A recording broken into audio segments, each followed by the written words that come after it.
வெண்டைக்காய் பொரியல் பண்ணிடலாம் ரொம்ப ஈஸியாக. கடாய் சூடானதும்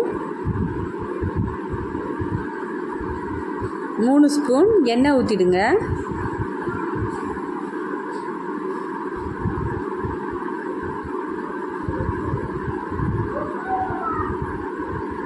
எண்ணெய் காஞ்ச உடனே 1 ஸ்பூன் கடுகு,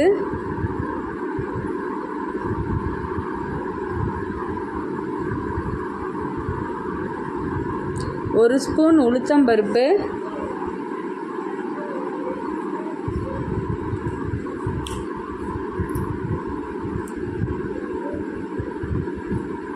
கட் பண்ணி வச்சுருக்க ஒரு பெரிய வெங்காயம்,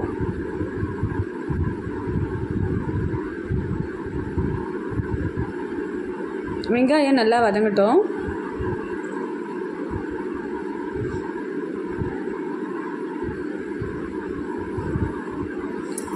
வெங்காயம் வதங்கின பிறகு ஒரு 15 வெண்டைக்காய் எடுத்து வச்சுருக்கேன்.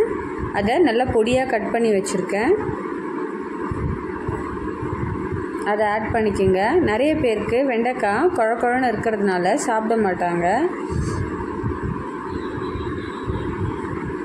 ஆனால் நீங்கள் மூடி போட்டு வேக விட்டிங்கன்னா அதில் ஈரப்பதம் அதிகமாக இருக்கும், குழகுழப்பு தன்மை போகாது. நீங்கள் மூடி போடாமல் ஓப்பன்லேயே வச்சு வெண்டைக்காவை சிம்மில் வச்சு வதக்கிட்டே இருந்தீங்கன்னா அதில் இருக்க அந்த குழகுழப்பு தன்மை மறைஞ்சிடும். 1/4 ஸ்பூன் மஞ்சள் தூள், 1 ஸ்பூன் மிளகாய் தூள், வெண்டைக்காய்க்கு தேவையான உப்பு எல்லாமே சேர்த்து நல்லா மிக்ஸ் பண்ணி விடுங்க.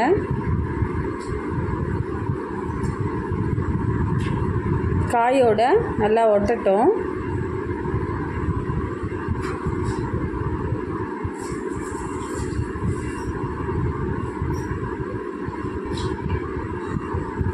நல்லா சிம்லேயே வச்சுடுங்க.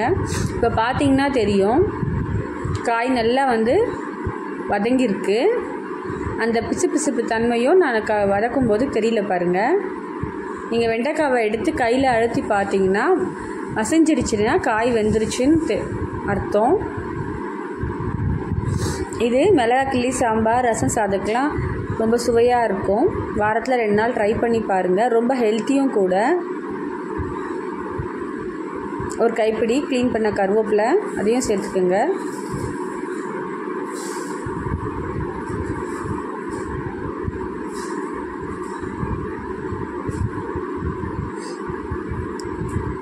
ஈஸியான வெண்டைக்காய் பொரியல்